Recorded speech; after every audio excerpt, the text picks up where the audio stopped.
We've been getting good responses to our Ask a Prophet promotion, so I'm here today with Jesus and Muhammad to respond to some of the best ones.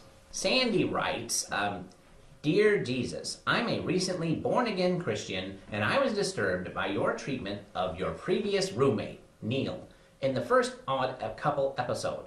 Since your message is to love everyone, how do you justify your attempted murder of Neil just because he's a homosexual? Listen, Sandy, with all due respect, where do you get that my message is to love everyone?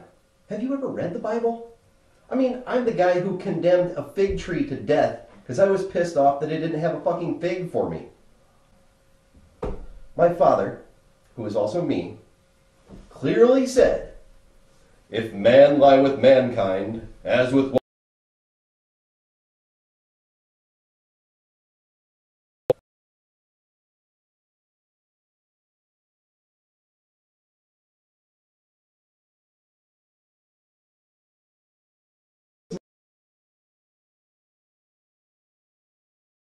like the Reverend Fred Phelps, who really get my true message. Empty without Jesus. Congratulations! I say that because thus far in my YouTube existence, I've stayed fairly middle of the road. I attribute that to being, raised abroad, being exposed to lots of different cultures and beliefs. But I generally hold people's religious beliefs in high regards. I welcome, debate, and I welcome hearing other people's thoughts on things. But watching your videos, I just gotta say, dude, you're a prick. You are a prick. And the reason why I say that is, I've seen other videos where folks will, go on and they'll, preach the word of, of the Christian God, and, they want to spread, the Christianity. They want to spread Christianity. You're not doing that. What you do in your videos is you are singling out and you are attacking anybody with atheistic beliefs. Just because we have the modern conveniences and different looking clothes that seem modern, people don't realize that we're serfs and we're slaves. They only learn as much as they know to get by. They don't try to take it the extra step. If people spend as much time on their intellect as they did about their religious devotion, imagine what we would accomplish as a society as a whole. I mean, it's almost unimaginable if people would dedicate their religious endeavor towards their own intellect and the intellect of others. How I feel that I'm affecting things is I'm wanting to crash society on an extreme wave. And I'm not worried about the repercussions so much because, I'm an atheist. And I'm trying to be outside of all the dogmas that exist. Intellect and ridicule are the only things I know to lay on them. There was a question on YouTube. One question that every intelligent atheist must answer. So the intelligent question is that those women in the Salem witch trials might have actually been witches, or the women in Salem might have actually been witches. In order to say the reason why I, as an atheist, believe there were no witches back in Salem and that it was all just a game is the way history is played out. And you'd have to go back and look at history and actually research it. You should have actually researched history before you posted this stupid video that you made. And I'll start by saying one Bible verse, Exodus, "Thou shalt not suffer a witch to live," and that was 22:18.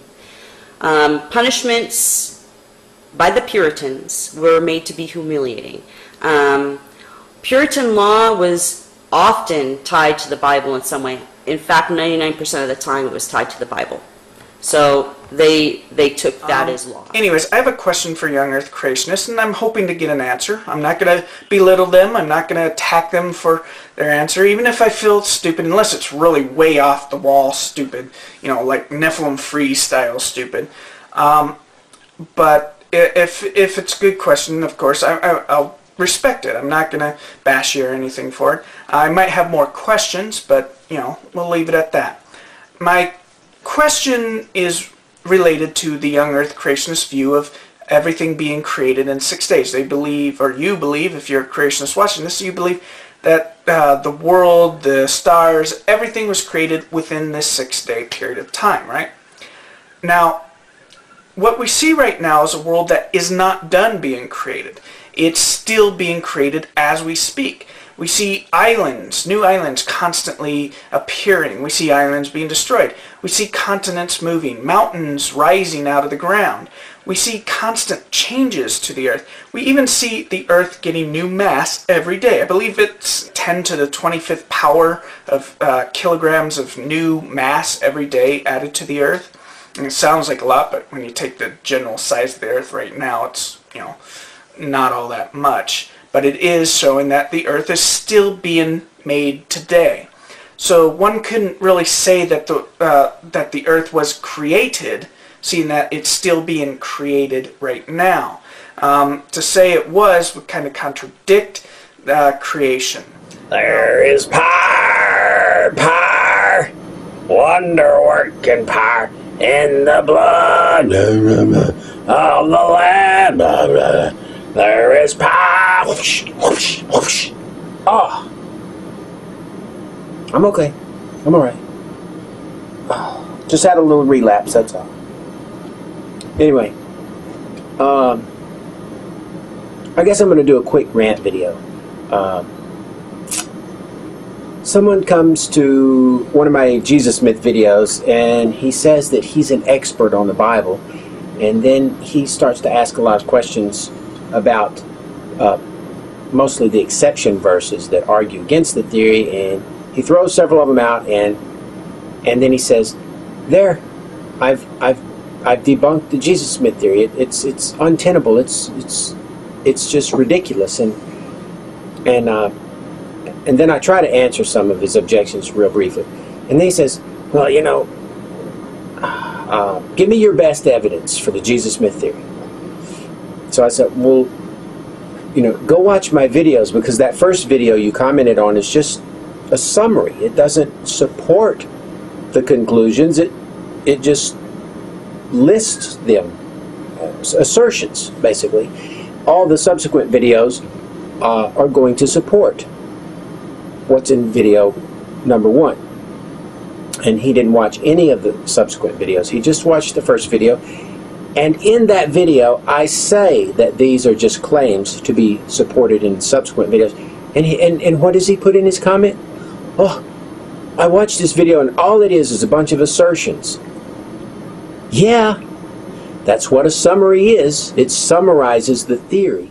With clockwork regularity, somebody takes it upon themselves to approach me unsolicited and start telling me about what I am missing in my life.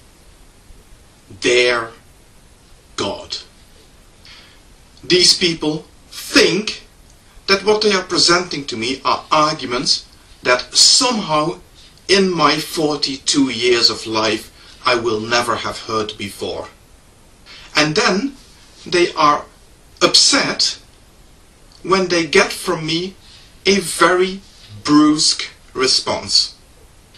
I do not want to be saved by your figment of the imagination. Now this is a very strong stance to take.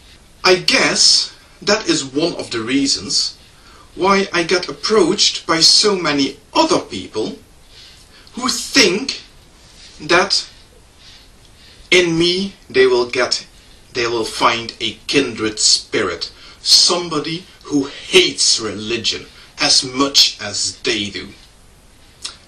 And I am very, very sorry, but I'm gonna have to disappoint you. Because no matter how much you tell me how evil religion is, how evil Islam is, how evil Christianity is, even if I agree with you on many, many points in what you've got to say.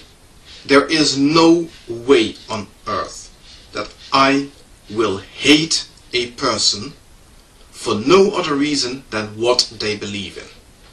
It is not going to happen.